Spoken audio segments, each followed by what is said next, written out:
Hello, I'm Eugenia Tenkorang. Coming up in today's edition, Electoral Commission dragged to court over its failure to implement the Representation of the People's Amendments Act, ROPAA. There's and more coming up in today's edition of Citi News Daily on Citi TV. Now, 5 members of a New York-based non-political advocacy group, Progressive Alliance Movement, have dragged the Electoral Commission before the Human Rights Division of the High Court over the implementation of the Representation of the People's Amendment Act, ROPAA. ROPAA, which was enacted in 2006 to enable Ghanaians living abroad vote, is yet to be implemented. Now, in its recently launched strategic plan, however, the Electoral Commission says there is a roadmap for ROPAA's implementation. But Chief Executive of the Progressive Alliance Movement, Kofi Korantin, says their decision to go to court is because many Ghanaians living abroad are being disenfranchised. While Citi News Daily has been taking the views of some members of the public on the legislation. Parents day, but I not live in Ghana.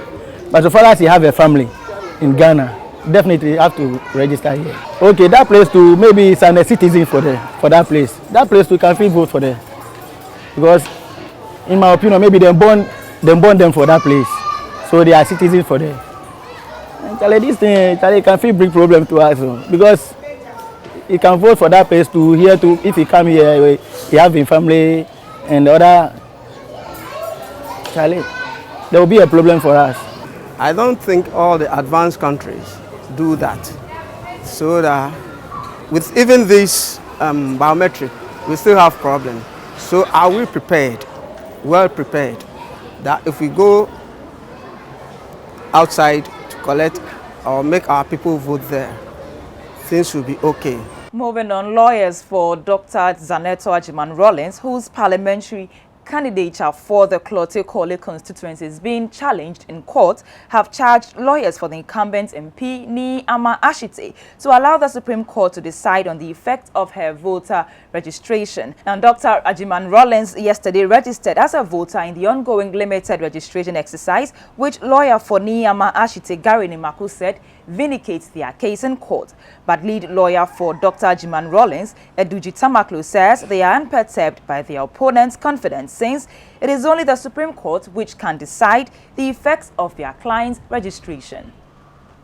And on a rather interesting note, some residents of Pitar electoral area in the Nshaisi constituency in the Ashanti region have vowed to invoke the Antoa deity after a young man from the area was prevented to register yesterday. The young man's eligibility to register was challenged after an agent raised concerns about his age. Now, according to his sister Esther Anot, the necessary documents were provided and she is therefore demanding that her brother is given another opportunity to register. Let's move on. And General Secretary of the People's National Convention, Atiq Mohammed, wants the police CID to conduct forensic investigations into the tenure of the former Transport Minister, Jifar Ativo. He cites the former minister's recent controversial statement of fearing to be jailed by the NPP if it wins power as basis for his call. Atiq Mohammed believes the statement is a clear indication that the minister, who resigned her position because of the MMT branding saga, has something to hide. And in our final story, the partner of former East Enders actress Ian Blake, Arthur Simpson Kent, has admitted killing her and their 2 children. Mr. Simpson Kent is charged with murdering his 43-year-old girlfriend and their sons in December last year. The victims disappeared on 13 December and their bodies were found buried in the garden of the family home on 5th January after a widespread police search. The following month, Simpson Kent was arrested at Heathrow Airport after agreeing to his extradition from Ghana. He has been remanded until his next hearing on 29th July to enter his plea. And for more news, log on to citifmonline.com. And that is how we end today's edition of Citi News Daily on Citi TV. My name is Eugenia Tenkorang.